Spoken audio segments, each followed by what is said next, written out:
പോലീസിനെ പരിശീലിപ്പിക്കുന്നവരുടെ ആഗ്രഹം സഫലീകരിച്ച് കണ്ണൂരിലെ പോലീസ് ക്യാമ്പിൽ സ്വിമ്മിംഗ് പൂൾ സജ്ജമായി. സേനാംഗങ്ങൾക്കും പൊതുജനങ്ങൾക്കും ഒരുപോലെ ഉപകാരപ്പെടുന്ന നീന്തൽക്കുളം ആഭ്യന്തരമന്ത്രി രമേശ് ചെന്നിത്തല ചൊവ്വാഴ്ച തുറന്നുകൊടുക്കും.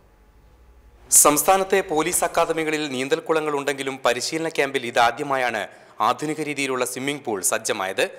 25 അടി നീളത്തിൽ 6 ട്രാക്കുകളുള്ള കുളത്തിൽ ദേശീയ തലത്തിലെ നീന്തൽ മത്സരങ്ങളും വാട്ടർ പോളോ മത്സരവും നടത്താം. അനുബന്ധമായി 10 അടി നീളത്തിൽ ഒരു ബേബി പൂളും നിർമ്മിച്ചിരിക്കുന്നു. മത്സരങ്ങൾക്കപ്പുറം പോലീസുകാരെ നീന്തൽ പഠിപ്പിക്കുക എന്നതാണ് ഡിപ്പാർട്ട്മെന്റിന്റെ പ്രധാന ലക്ഷ്യം. സ്കൂൾ കുട്ടികളടക്കം പൊതുജനങ്ങൾക്കും സ്വിമ്മിംഗ് പൂൾ ഉപകാരപ്പെടും. നടത്തിപ്പിന്റെ ചെലവ് കണക്കിലെടുത്ത് ചില നിബന്ധനകളോടെ ആയിരിക്കും പൊതുജനങ്ങളെ പ്രവേശിപ്പിക്കുക. ഇത് മെയിൻറ്റെയിൻ ചെയ്യണമെങ്കിൽ നമുക്ക് മാസം 10-40,000 രൂപ ചിലവുണ്ട്. അപ്പോൾ അത് നമുക്ക് ഇപ്പം ബറ്റാലിയനെ സംബന്ധിച്ചിടത്തോളം അത് എല്ലാ ദിവസവും ക്ലീൻ ചെയ്ത് കൊണ്ടുപോകാനുള്ളൊരു ബുദ്ധിമുട്ടുണ്ട് വരും.